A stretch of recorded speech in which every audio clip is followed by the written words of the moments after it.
Hola, amigos, he vuelto con una nueva creepypasta, espero que sea de su agrado. Bien, vamos a comenzar. Les voy a contar mi historia que ocurrió hace un año. Mi intención no es asustarles, solo necesito decírselo a alguien. Recuerdo bien ese día. Dios mío. Es algo imposible de olvidar. Eran las 10:05 de la mañana. Yo estaba en el colegio a esas horas como se supone. Había tocado la campana de recreo y yo me paseaba por el patio con mis dos amigos, Marcos y Daniel. Íbamos hablando mientras pasábamos por el playón del patio. Ese lugar siempre tenía algo curioso, ya que tenía una escalera que terminaba en una puerta en el segundo piso. Nunca se veía a algún profesor o auxiliar entrar en ella. La curiosidad era tentadora. Entonces fuimos con el director para preguntar qué había tras esa puerta. Luego de preguntar, el hombre quitó la sonrisa de su rostro y bajó la cabeza como si fuera a llorar. Inmediatamente nos miró con enojo y dijo: lo que hay ahí no les importa. Luego de haber oído eso, salimos de la oficina desilusionados y confundidos. ¿Por qué nos habló de esa manera? Al principio pensamos que solo se sentía mal, pero había tantas preguntas que se nos cruzaban en mente. ¿Qué hay detrás de esa puerta? ¿Qué haría que un hombre se pusiera así de mal? Marcos, el más pendejo de los tres, propuso entrar ahí cuando termine el horario de clases. A mí me pareció la idea más estúpida que había tenido en su vida. Daniel tampoco estaba de acuerdo con eso, insistió y insistió tanto que terminó convenciéndonos de entrar. Terminada la jornada, los tres nos escondimos en un salón vacío y esperamos a que los profesores se fueran a la sala de descanso. Pasado esto, nos dirigimos cautelosamente a la puerta.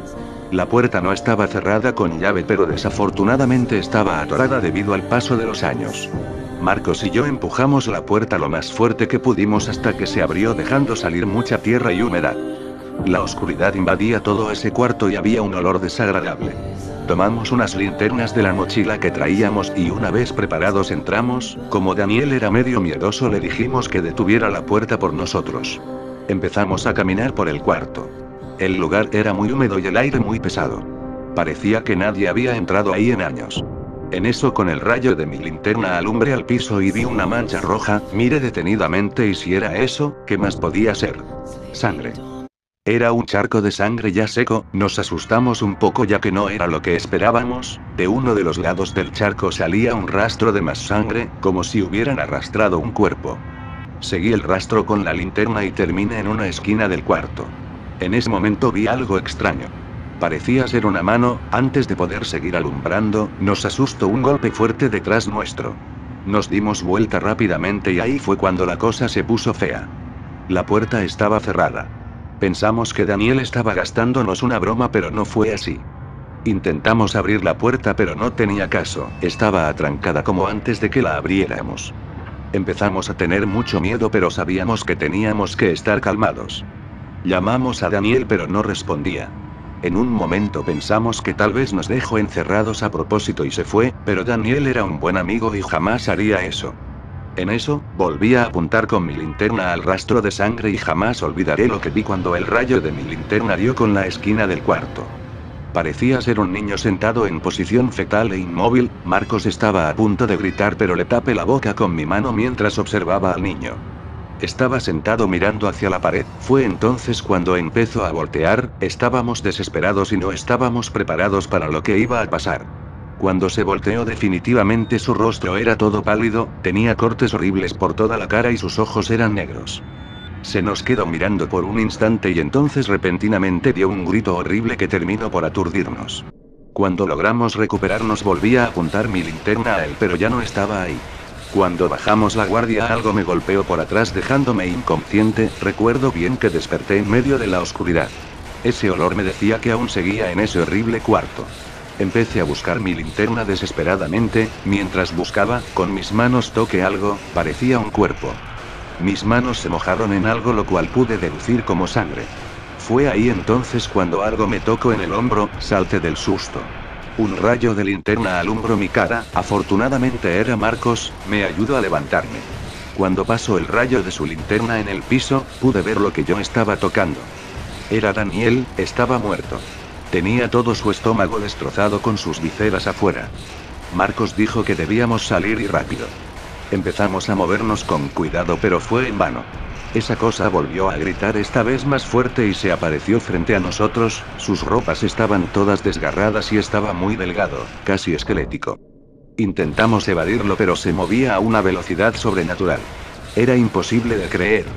Corrimos por todo el cuarto para escondernos de eso.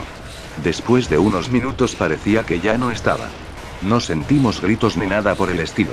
Rápidamente corrimos a la puerta e intentamos lo más posible para abrirla, pero como dije antes era imposible, estaba completamente atrancada. Fue ahí cuando Marcos vio un hacha en el piso. Dijo que con eso podríamos romper la cerradura de la puerta. Tomé el hacha del suelo y empecé a pegarle a la cerradura. Faltaban solo unos pocos golpes para que se rompiera. Antes de seguir haciendo esto, esa criatura me tomó repentinamente de las piernas haciéndome caer.